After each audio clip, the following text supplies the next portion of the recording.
We're absolutely doomed. The United States debt has spiraled completely out of control. And if we could keep going down this path, we're looking at an economic disaster that's going to reshape the way you know money, housing, and your future.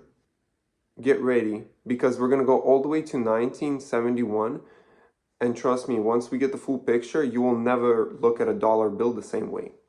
So, how did we get here? If we go back in time and we understand how the whole system works, most American history, every dollar in circulation was backed by actual gold. Like you could go to the bank and give them a dollar bill and they'll give you gold. That system was called the gold standard. It meant that the government couldn't just print money out of thin air. It was a built-in check on spending.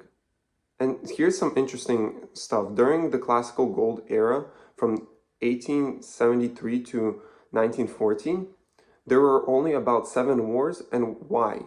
Because the wars were expensive and you can't fight a war if you don't have the money for it. And the currency in gold. So you couldn't fight a war if you didn't have gold. But that all changed in 1933 when Franklin D. Roosevelt suspended the gold standard domestically during the Great Depression. Then in 1971, the big one, President Richard Nixon ended it completely. On August 15th, 1971, he just like, no, we're done with this. Announced that the US dollar would no longer be converted to gold. Like, what are we doing? This became known as the Nixon shock.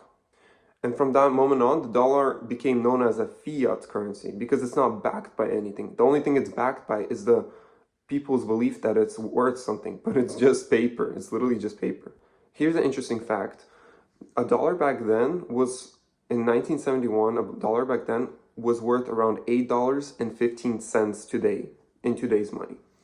That means you could buy a bag of chips for $1. That means 88% of our purchasing power just vanished completely. What cost a dollar back then now costs you over $8. And erosion didn't happen by accident. It's happened because the government figured out it could just print money because it's not backed by anything. And inflation would just continue, you know? So where are we now? We are in something called the debt spiral. The US national debt has crossed 39 trillion and it's growing about 7 to 8 billion dollars a day. Let that sink in for a second. 8 to 7 billion dollars a day. We're spending $1 trillion a year on interest alone. Think about that. $1 trillion goes to on interest alone a year. It's something you can't even comprehend, 1 trillion. And the $1 trillion that we spent on interest is literally more than we spent on the national defense, on Medicaid, anything, we pay more in interest than on anything else. It's crazy. And it's only going to get worse over time. The congressional budget projects interest payments will hit 2.1 trillion a year by 2036. At this pace, we're on track to hit $50 trillion in national debt between 2030 and 2034. And 100 trillion by 2050. And trust me, it's only going to get worse because you can't just pay off 39 trillion right now. So what does the government do about it? What is the government most likely going to do? It has a couple options. Number one logical option would be just cut back spending and raise taxes, bring more income, and just pay off the debt. But we obviously know that's not going to happen because it's not politically correct. What's the most likely path, though? Inflation. It's just a simple answer. The government's just going to continue printing money and letting the inflation slowly erode away the debt.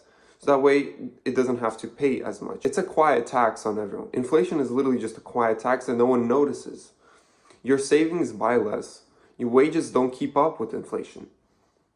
The cost of everything keeps rising, and by 2035, nothing changes. Everything just keeps going up and up and up.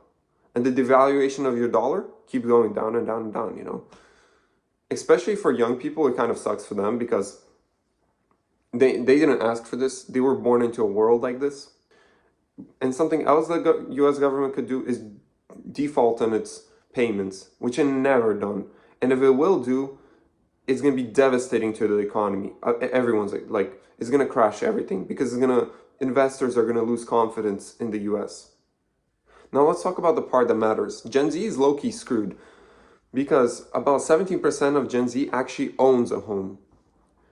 You just represent 3 or 4% of people, home buyers. Like only 3 or 4% of the people that are buying homes right now are Gen Z.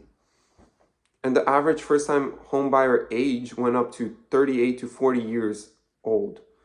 So on average, a 40-year-old is buying their first home, which is crazy and ridiculously high.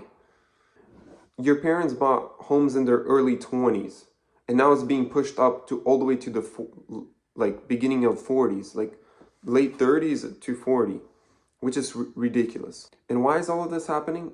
Because you're inheriting a system that's broken. Since 1971, it's been broken. And here's the million-dollar question. What do you do about it? You can't fix the national debt, and you will never will. No one will do it. They're just going to keep spending like they always spend. Number one, invest into assets and hedge yourself against inflation. Real estate, index funds, commodities, even smaller allocations towards like gold, Bitcoin, historical things that hold value over a long period of time. That's one thing that's going to really help you. Preserve your purchasing power. Number two is build a system of extra sources of income. That's another one where you have extra income coming in because it will help out a lot. Number three is consider going to a lower cost area. Buy like Gen Z, what Gen Z is already doing this. Basically, they're getting remote work and they're moving to an area that's cheap. That's number three. You should find an area that's cheap. And number four, get financially literate and fast because you need it.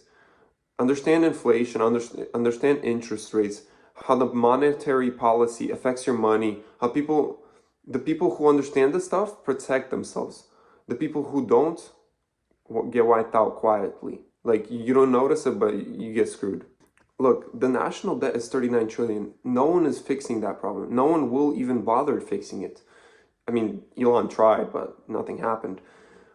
We went off the gold standard in 1971, and it's hard to come back to it. Like, no one is looking back at the gold standard. The dollar lost 88% of its value. The interest payments on our debt are 1 trillion a year. Like, this is not going anywhere. This is not going to get fixed overnight. So the only thing you could do is just look out for yourself. Understand how it all works. Invest into the markets. Number one, because inflation will erode everything, but real assets will stay. If this video helped you to understand what is really going on with our money system, share it with someone who needs to hear it. Drop a comment down below, and I want to know from you guys what you think about this whole thing. Are we going to turn back to the gold standard? Have we gone too far?